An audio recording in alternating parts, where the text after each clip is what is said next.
Hello friends, welcome back. देखो आज का टॉपिक है हमारा मोलैरिटी। ठीक है, सॉल्यूशन से रिलेटेड है। देखो पिछली बार मोलैरिटी पेपर में पूछा था बोर्ड के, इस बार ये क्वेश्चन यहाँ से बन सकता है। ठीक है, व्हाट आर द मोलैरिटी। तो मोलैरिटी क्या होती है? ये होती है moles of solid, number of moles of solid और volume of solution in litre. ठीक है, क्या है मोलैरिटी?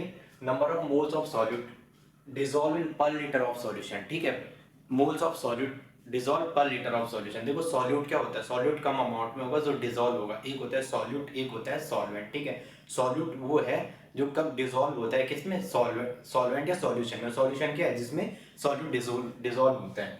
ठीक है, तो इसे रिप्रेजेंट करते हैं कैपिटल एम से। किससे रिप्रेजेंट करते हैं? कैपिटल एम से। जो आपका मोलैरिटी हो वो क्या होगा? Moles of solid upon volume of solution in litre. Volume of solution in litre. देखो किसी टाइम आपको वॉल्यूम ऑफ सॉल्यूशन लीटर में ना देखे, यहाँ किसमें दिया हो? सॉल्यूशन अगर ml और सेंटीमीटर क्यूब में हो, तो उस टाइम आपको क्या करना पड़ता है? 1000 का मल्टीप्लाई क्यों करना पड़ेगा? क्योंकि जो 1 लीटर होता है वो कितने के बराबर होता है? 1000 ml के बराबर। फिर आते हैं इसकी यूनिट। यूनिट क्या होगी? मोल पर लीटर। मैंने क्या कहा? मोलैरिटी क्या होती है? सॉल्यूशन का टॉपिक है। ठीक है, 12th का हमारा। मोलैरिटी क्या होती है? Number of moles of solute dissolve per litre of solution. इसे रिप्रेजेंट करते हैं कैपिटल एम से। किससे रिप्रेजेंट करते हैं? कैपिटल एम से। फिर मैंने कहा molarity equal two moles of solute, ये लिखा हुआ मोल्स ऑफ सॉल्यूट, और क्या था? वॉल्यूम ऑफ सॉल्यूशन किसमें? लीटर में। उसके बाद मैंने कहा जो मोलैरिटी है, किसी टाइम अगर वॉल्यूम जो है ml या सेंटीमीटर क्यूब में, उस टाइम हमें क्या करना पड़ेगा? 1000 का मल्टीप्लाई करना पड़ेगा। थोड़ा सा है, एक मिनट। अब देखो 1000 का आपने मल्टीप्लाई करना है, क्योंकि जो 1 लीटर बराबर होता है वो 1000 ml के बराबर होता है। तो इसकी यूनिट होगी मोल पर लीटर। ये यहाँ पे मैंने लिखा if NV is the moles of solid are represent the VmL of solution, then molarity क्या होगी? NV upon V into 1000। एक क्वेश्चन आपके सामने है। ठीक है, ये आप देखना, क्वेश्चन आपको दिया हुआ है, ये फॉर्मूला लगना है। ठीक है, इस क्वेश्चन में जो नीचे दिया हुआ फॉर्मूला यही लगना है। तो क्या होगा?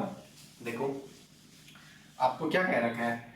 NV is the moles of solid present, क्या है? 2.46। क्वेश्चन ये रहा 2.46 ग्राम ऑफ सोडियम हाइड्रोक्साइड, उसका मास ये है, are dissolve in water and then the solution is made 100 centimetre cube in a volumetric flask. Calculate the 100 centimetre cube, calculate the molarity of solution. कौन सा लगेगा? Second वाला formula.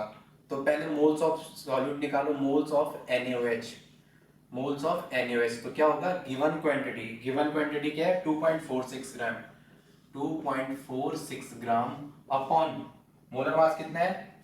40 ग्राम पर मोल, 40 ग्राम पर मोल। ठीक है, तो ये क्या हो जाएगा? ये से ये कट जाएगा और ये इसमें से कितना हो जाएगा? 2.46 अपॉन 4 इंटू 10 टू की पावर -1। तो 4.6, 4 छक्का 24, 4 एकम 4 छक्का 24 और 4 1 जा 1, ये इतना आ जाएगा। ठीक है, और 10 टू की पावर -1, तो ये कितना आ रहा है? 0.061, ये इतना आपके पास आ जाएगा। ठीक है, अब नेक्स्ट है क्या?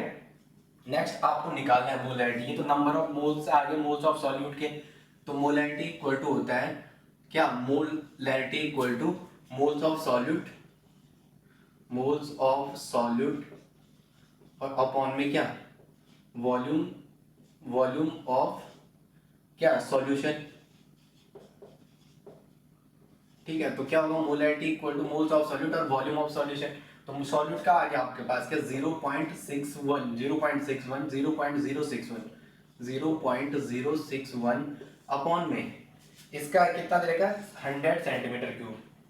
तो 100 सेंटीमीटर क्यूब ये रहा।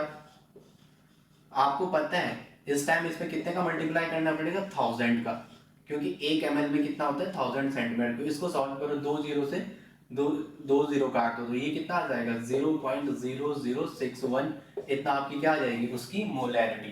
ठीक है, एक बार आप फिर से प्रीवियस देख लेना, व्हाट आर द मोलैरिटी। तो मोलैरिटी इक्वल टू क्या होता है? Number of moles of solute dissolve in per litre of solution. जब आपको सॉल्यूशन पर लीटर ऑफ सॉल्यूशन, उस टाइम वो जो होगा वो लीटर में होगा। Volume of solution, volume of solution litre में होगा। जब लीटर में नहीं दिया होगा तो उस टाइम कितने का मल्टीप्लाई करना पड़ेगा? 1000 का। ठीक है, थैंक्स फॉर वॉचिंग।